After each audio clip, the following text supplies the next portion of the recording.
audio podcast featuring tunes and stories from the world of traditional music and fiddling. I'm Megan Wobus, and today I'll be bringing you a setting of Icy Mountain.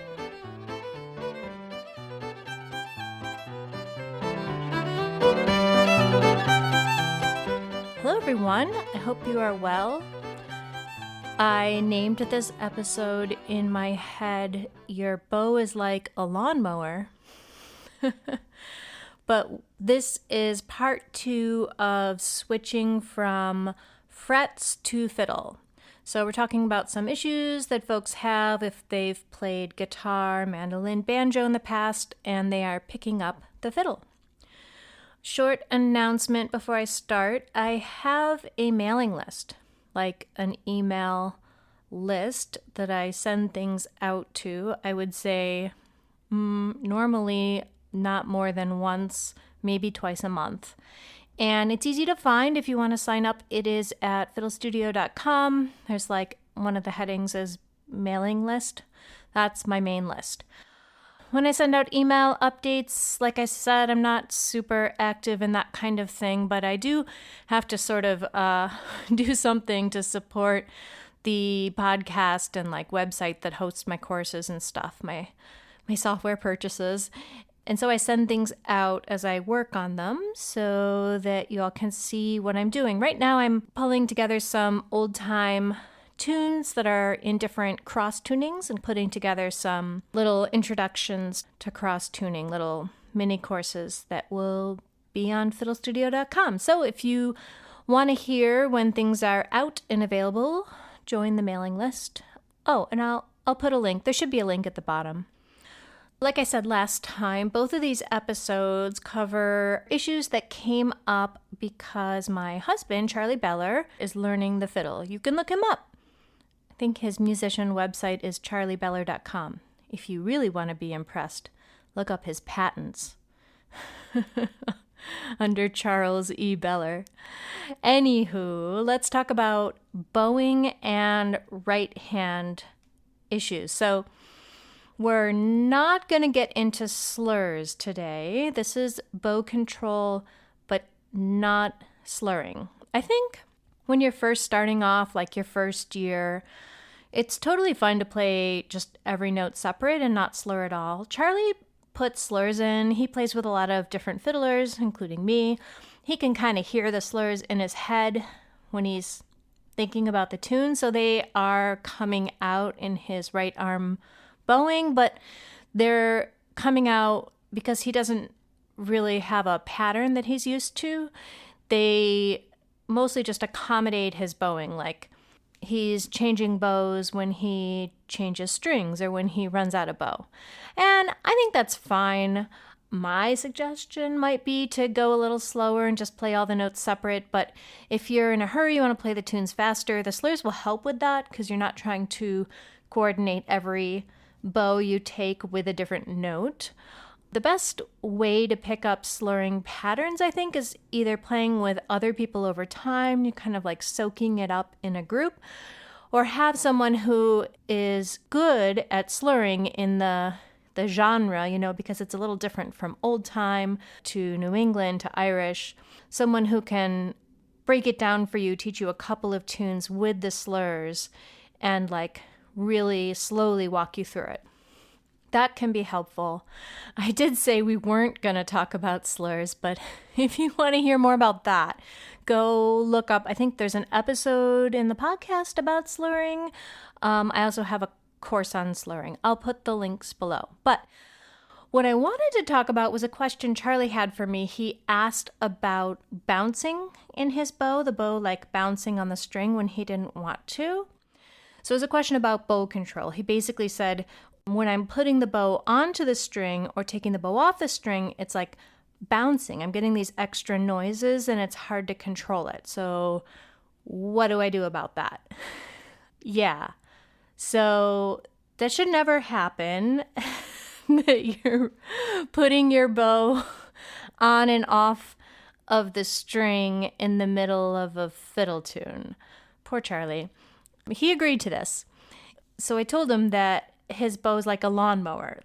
You might lift your your lawnmower out of the basement to put it in the backyard. But once it's there, you're never lifting it up and down to cut the grass. You're just pushing it back and forth. It's basically the same with your bow. Now, for classical violin, it's different. It's still mostly moving it back and forth. Even that technique is a little different because you're trying to cushion the bow changes, which I don't really for fiddle. We're really getting into the weeds here. But for fiddle, for old time and Irish fiddle, beginning, intermediate, your bow is like a lawnmower. And as long as you're playing the tune, you've got some weight down into the string. Some of it's from gravity, some of it's from your hand on the bow, like a little bit of pressure, and you're just going back and forth. I think when people picture playing the violin or the fiddle who don't play already, this may be where Charlie gets it from. He's played all these other instruments, but not fiddle. There can be this image of the bow coming down from above to brush the strings, and that's how you make a note. I think I've talked about this before on the podcast. It's a little hard to remember at this point, but that is not the main motion. You get the bow onto the string, and it might bounce a little as it's coming down because bows are delicate, the stick is thin and you've got the horsehair, but you get it on the string and then press it in and get that connection between the hair and the string, contact point, we call it in classical music, and then you're just scrubbing back and forth. I mean, maybe not scrubbing. My violin professor would take issue with calling it scrubbing, but we did in college. In college, we did this crazy exercise to work on the thing that I'm saying is not a thing, to actually work on this question of controlling the bounce as the bow comes on and off of the string. It's like a ridiculous exercise. It's this like tiny down bow at the frog, and you would lift your bow and do a tiny up bow at the tip and go back and forth. I rarely gave it to students because, I don't know, it just didn't seem that relevant to most of the people that I taught, but I had to do it a lot to build my bow control. I'm doing the motion right now. Yeah, it's like burned into my arm. I'll make a little video of this exercise and put it on YouTube. You can watch me do this silly bow control exercise. But the point is, the bow actually doesn't lift. We don't need to do it. The bow is not off of the string in between notes. It's just sitting there on the string. So I don't know if you're coming to the fiddle from a fretted instrument, if that helps or not. Let me know. Our tune for today is Icy Mountain. Oh, this is a great tune. It's an A, old time tune in A. It's in the Milliner Koken book. Yeah, the book. Tricia Spencer mentioned this book. I think some other folks have as well. I have tried to order it before unsuccessfully, but today, because I was planning this podcast, I went to try again, and I did order, or at least something went through on the website. The website is mudthumper.com, and you go to books, and you can get the Milliner Koken collection of American fiddle tunes. This is like the old time Bible. It's amazing.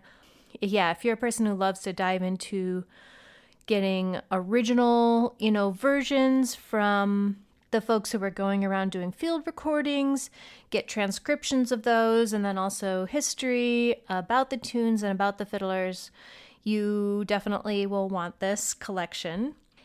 Icy Mountain is in that. There's a version on, I want to say, Fiddle Tune Archive that's in D, but the version that I have heard and that most people play is in A, and it's cross-tuned. You can look online on YouTube. Emily Shad plays it with Old Buck, and I think there's like a whole lesson on it from Dakota Carper. She's great, and the lesson is great. You can check that out. It's from the playing of Ward Jarvis, and you can hear him play it, the field recording of him playing it on Slippery Hill. So Ward Jarvis was James Warden Jarvis. He lived from 1894 until 1982. Wow. Long-lived guy. He was in Athens County, Ohio in the late 1940s, but maybe he was, I don't have his place of birth, but he's known for West Virginia tunes and styles. So maybe he was from West Virginia originally, resettled into Ohio, and then played there. He played banjo with Ed Haley. He would visit Henry Reed and didn't record commercially, but there are field recordings of him, and that's what you can find on Slippery Hill. And yeah, this is a great tune, very fun to play in A. It's got a little bit of a modal sound with the G, and so very fun to play in jams. It's come up in several jams I've been at lately, so check it out, Icy Mountain. I will see you all next time. Take care.